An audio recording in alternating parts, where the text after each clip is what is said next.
everyone, I am Vidya from Varandaris. Today we are going to discuss divisibility rule for 17. So ಯಾವುದೇ ಒಂದು number ನಮಗೆ 17 ಇಂದ divide ಆಗಬೇಕು ಅಂತಂದ್ರೆ ರೂಲ್ ಏನಿದೆ? See, for example, 4913 is it divisible by 17? See, rule ಏನು ಅಂತ check ಮಾಡೋಣ. So 4913 consider last digit and multiply with 12. So 12 3s are 36.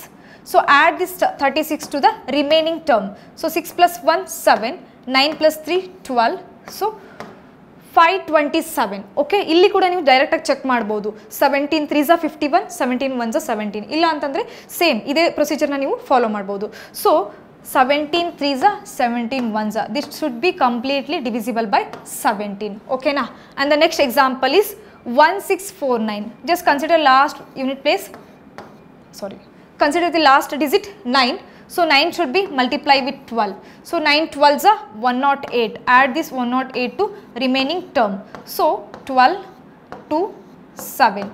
So ಇಲ್ಲಿ ಕೂಡ ನೀವು ಚೆಕ್ ಮಾಡ್ಬೋದು. 272 ಕಂಪ್ಲೀಟ್ ಆಗಿ ಡಿವೈಡ್ ಆಗುತ್ತಾ ಇಲ್ವಾ ಅಂತ ಚೆಕ್ ಮಾಡ್ಬೋದು. ಇಲ್ಲ ಅಂತಂದರೆ if you want you can extend one more term. So 12 2s are 24. So ಈ 24ನ ನೀವು ರಿಮೈನಿಂಗ್ ಟರ್ಮ್ಗೆ ಆ್ಯಡ್ ಮಾಡಬೇಕಾಗುತ್ತೆ. So 7 plus 4 11 then 51. This 51 should be completely divisible by 17. ಓಕೆನಾ?